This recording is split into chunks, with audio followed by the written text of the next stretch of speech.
السلام عليكم ورحمة الله تعالى وبركاته أصدقائي. Hello everyone, how are you? I wish all of you are pretty good and good luck for all of you inshallah, and I wish all the best for everyone in this world to succeed and for all of those who are working hard to achieve what they are willing to achieve. Okay, so in today's video we are going to talk about something which is important. What is this thing? This thing is not a thing, but it is important. Okay, so today's lesson is the gerund and the infinitive. What is the gerund? What is the infinitive? When do we use one of each? This is what we are going to talk about in today's video. Okay, but before that, don't hesitate to share the video among your friends, like it, and write something below in comments if you can. If you cannot, it's fine, we are learners.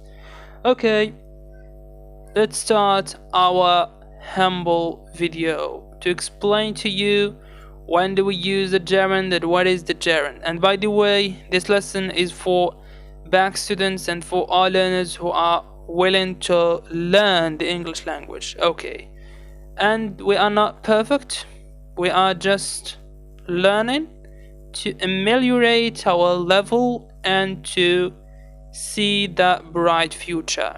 Okay, so let's start with the first point. The first point that I want to mention is that the gerund and the infinitive are not tenses. I want to say they are not lessons, but they are lessons. Sorry. So the gerund and the infinitive are not tenses. So in English we have only 12 tenses, from the present to the future perfect continuous. Alright, that sounds good. Now let's start with the gerund. When do we use the gerund? When do we use the infinitive? And what is the gerund? What is the infinitive? Okay, just chill out and we will answer you immediately. So the gerund. So the gerund simply a verb plus ing. Let's take some verbs. We have read, write, cook, swim. No, dance, no. For example, drink, eat. All of these are verbs.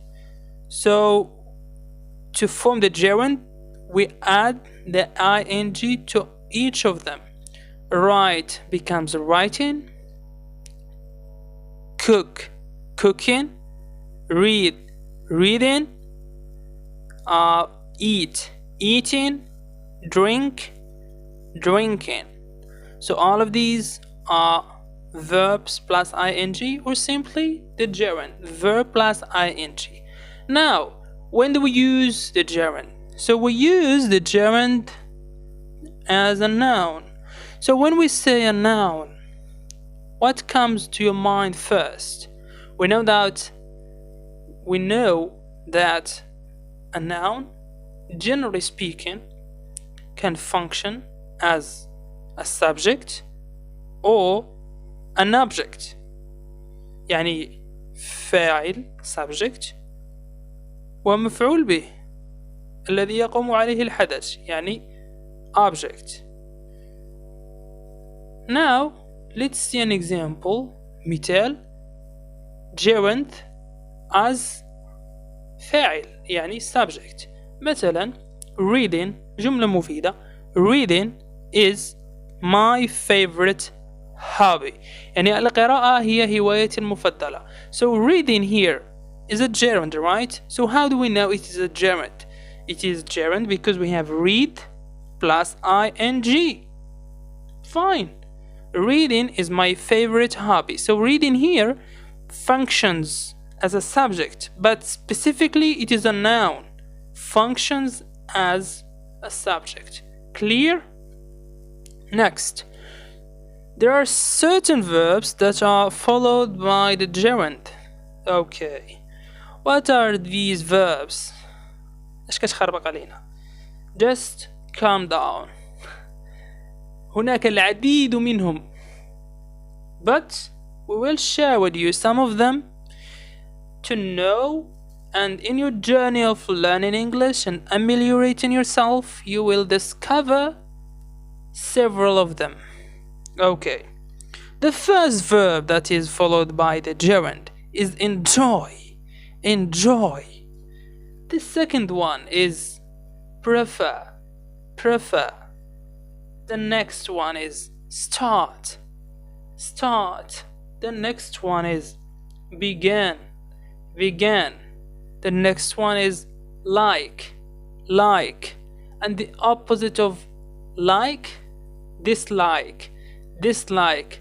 And a close synonym to dislike, hate. Hate. Hate. And we have, and the opposite of hate, what is it? Love. Love. And next we have the opposite of start, finish. Finish. We have next, we have stop. Stop. Stop. Next we have avoid. Avoid. Next we have admit. Admit. We have confess. Confess. We have confess, the opposite, deny. Deny. Next we have stop. What is the opposite of stop? It is continue. Continue. Next we have imagine. Imagine. Imagine. And then we have to be within a group or outside a group. We have involve. Involve. Involve. And we have to use your mind. Mind. Mind as a verb. Mind. Regret. Regret. Regret. Regret. And we have risk. Risk. And we have suggest. Suggest. We have allow, discuss, and there are many verbs that are followed by the gerund. So in order to not to make the video too long, I focus only on these verbs, and inshallah whenever I knew a new one I will share it with you, inshallah. Now let's move on to talk about the next part, which is the infinitive. Okay. What is the infinitive? Simply, the infinitive is, it's not the verb plus ing. It is to plus the verb. To write, to go, to swim, to drink, to eat. All of these are infinitive. Okay, good. It is rarely used that the infinitive plays the role of a noun, but it is very formal, that we use it in formal occasions when we're talking, or in when we're talking to someone who has, or when we're talking, for example, to a doctor or to a minister or to a king maybe. So here to or the infinitive can be used. Okay, when do we use the infinitive? So the infinitive is like the gerund, is also followed by certain verbs.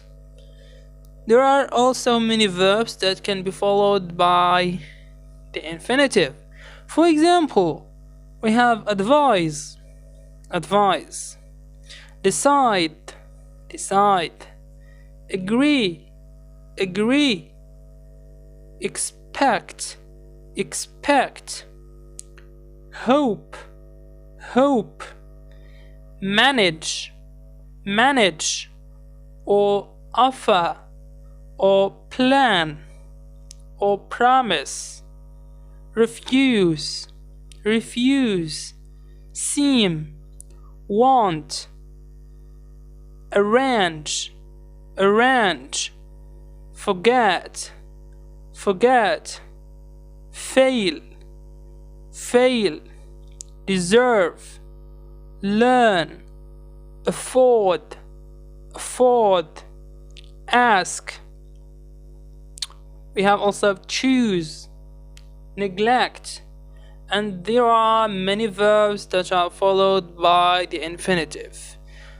Okay, so this is the end of the video, but before that I want to make a remark. There are certain verbs that can be either followed by the gerund or the infinitive, but the meaning is changed. That is, when we put the verb in the gerund, it has a meaning, and when we put it in the infinitive, it has another meaning, not the same meaning. So I will try to share with you some of the verbs that can be followed by the gerund or the infinitive with different meanings. Okay, and inshallah sooner, because I have a lot of videos to create, so I will be glad to share with you all what I know and to help everyone who wants or who has the desire to learn the English language, because we are learners, so we try to help each other to learn this amazing language. Okay, stay tuned and see you soon, and good luck for all of you, and thank you so much for watching. والسلام عليكم ورحمة الله تعالى وبركاته. دمتم ودمنا في حفظ الله ورعايته.